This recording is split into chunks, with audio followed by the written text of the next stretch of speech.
Bata pa lamang kami ni Bongbong. Alam na ng buong pamilya ang problema sa kanya.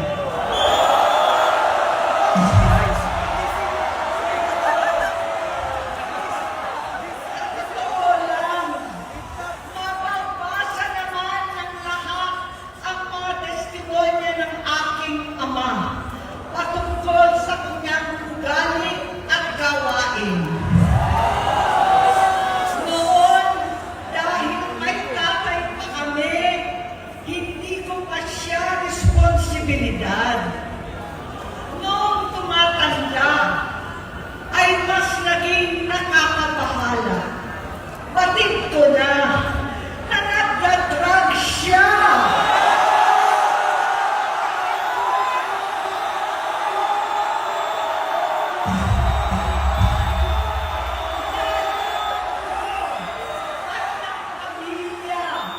Nalaman ng pamilya, seryoso ito.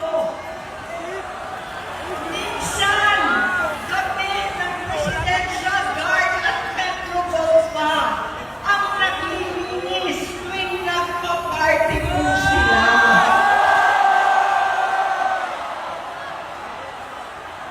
Nabuhay kaming magkakapatid sa ibang bansa. Kami-kami lang. Kinumbinsi ko pa si Bongbong. Pakasalan mo na si Lisa. Naisip ko noon, kapag nag-asawa siya, malalagay na sa tahimik at magkakaroon ng direksyon. Ang laki ng pagkakamali ko. Mas lumala ang kanyang magkanlong sa droga.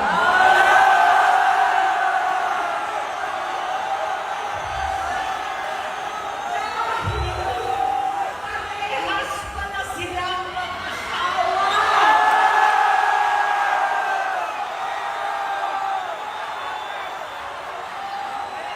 Naging gobernador siya ng Ilocos. Alam ng mga tao doon na halos hindi siya pumapasok. Tuwing kukumprontahin ko siya, ay nagsasabi siyang magbabago na siya, aalisin na niya ang bisyo. Hanggang sa may nagsumbong na naman sa akin na sa paggising pa lang sa umaga, kasabay ng almusal, marijuana pala.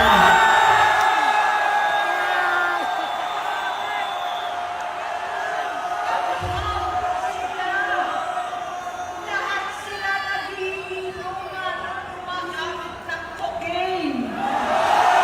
Kasama ng asawa at barkada.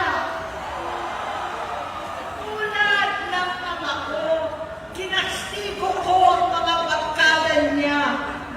Ang nasirang si Bong Dasa, si Edwin Cruz, Inigo, Tony Boy, Sam Anton, alam po ninyo yan. Paano nagre-resign na sa takot ang mga pulis nila at staff dahil sa lumalalang bisyo. Inayos ko sila dahil gusto niyang ituwid ang buhay niya. Gusto niyang mag-vice-presidente.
Bongbong. Labis ang takot ko at pag-aalala. Kinausap ko siya at nagsabi siyang talagang siya ay nagbabago na. Muli at lagi, hindi ako nawalan ng pag-asa. Ako'y naniwala ulit. Mula noon, ang natatanggap ko na lang na balita tungkol sa kapatid ko ay regular na pagpapadoktor. Kaya kumalma naman ako. Inisip ko, totoo, dahil na-opera na ang tuhod niya sa gout. Siguro, totoo na ito. Hanggang nito, nalaman ko na tuloy ang paggamit niya sa mga party na garapalan ng hahain ng droga. Pinagmamalaki pa ng mag-asawang kayang-kaya nila ang microdosing ng cocaine. Hari-hariin daw para 4 na beses sa isang araw. Hindi mabibisto.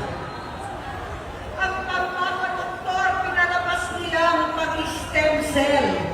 Nagpapalit daw ng dugo, nagpapa-blood transfusion.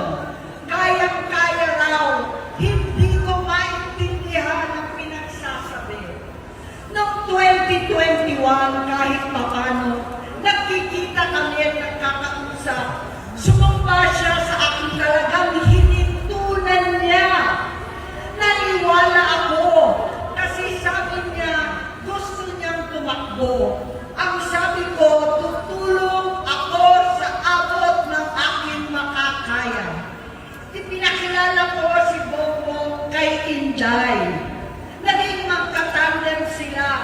Pagkatapos noon ay biglang hindi na niya ako ulit kilala.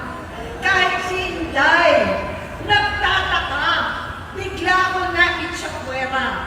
Kahit ganon, nangampanya pa ako para sa kanya, kahit si Inday na lang ang aking nakakausap. Hanggang dumating ang 2024 at 2025, yung bisyo niya na ang dahilan ng pagbahak ng korupsyon, kawalang direksyon, at maling-maling mga desisyon. Walang accountability, wala na ang hustisya. Hindi na niya alam ang nangyayari. Hindi na pinapaalam sa kanya ang mga pangyayari. Sinamantala ng mga ito ang paggamit niya ng droga. Kinangkam na nila ang kaban ng bayan habang ang mga dating tumatawag sa amin ng magnanakaw ay nakakita ng pagkakataon sirain ang lahat. Nagagamit na nila si Bongbong para sirain si Inday. Itinutulak pa nila si Bongbong at ang bayan sa bangin para umastang tagapagligtas. Mula sa pagtraidor at pagpapahamak kay BP Inday, sa confidential funds na tutuusin ang galing naman sa opisina ng Pangulo, hanggang sa pagpadukot sa dating Pangulong Duterte para itago na lamang sa ibang bansa.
pamilya Marcos. Gusto kong ibangon ang dangal ng aking ama. Sa pamamagitan ng nagpagtatrabaho para sa bayan, sinikap kong maging mabuting gobernador, tinatawan, senador. Hindi ako halos nagpapahinga para makapag-iwan sana ng legasiya na kapag sinabing Marcos, nabawi na namin ang tingin sa nakaraan. Sinabi ko kung anong kalagayan niya ngayon. Tulungan niyo akong mapabuti ang kanyang kalagayan. Tulungan niyo akong matulungan siya. Hindi niya ako kalaban. Ang kalaban niya ay ang sarili niya. At nadadamay ang bansa sa laban na yan. Pagkakawatak-watak, patuloy na pamumulitika, pagnanasa sa kapangyarihan ng mga talunan naman. Kaguluhan sa Mindanao, alanganing giyera sa China at Estados Unidos, kawalang pananagutan sa flood control scam, karapalan tahiman, panggigipit sa hindi kaalyado, pagkakanulo sa kapwa Pilipino, pagdakip sa dating Pangulong matandang may sakit upang ihagis lamang sa bansang dayuhan, pagsadsad ng piso, paglaganap ng gutom, paghihingalo ng ekonomiya, at pagsasawalang bahala sa taong bayan. Ang delubyo at kalamidad na nagdudulot ng parusa, ang korupsyon na nauwi sa kawalan ng tiwala at hustisya sa Pilipinas, sa kanyang pamahalaan, lahat ng yan ay masusolusyonan kung ikaw, aking kapatid, magsaayos ng iyong sariling kalusugan. Kapag humupa ang ingay sa politika, kapag umuwi na kami sa aming pamilya, hindi bilang senador, kundi bilang ate, bilang si Manang Aimee ni Bonget, kaya ito sasabihin sa harap ng taong bayan, sa harap ninyong lahat, at sa harap ni Bongbong. Bonget, magtatatlong taon na tayong hindi nakakausap. 3 taon ko nang sinusubukan muli na ako'y pakinggan. Siguro ngayon ay makakarating ng buo ang gusto kong sabihin. Walang mababawasan, hindi madadagdagan. Bongbong, nag-aalala sa iyo si Manang. Tuwing nakikita kita sa TV, gusto kitang puntahan. Napakalaki ng pinagbago mo. Itsura, pagsasalita, takbo ng pag-isip. Minsan, napapatanong ako sa sarili ko, ikaw pa ba yan? Si Bongbong ba talaga yung nakikita ko?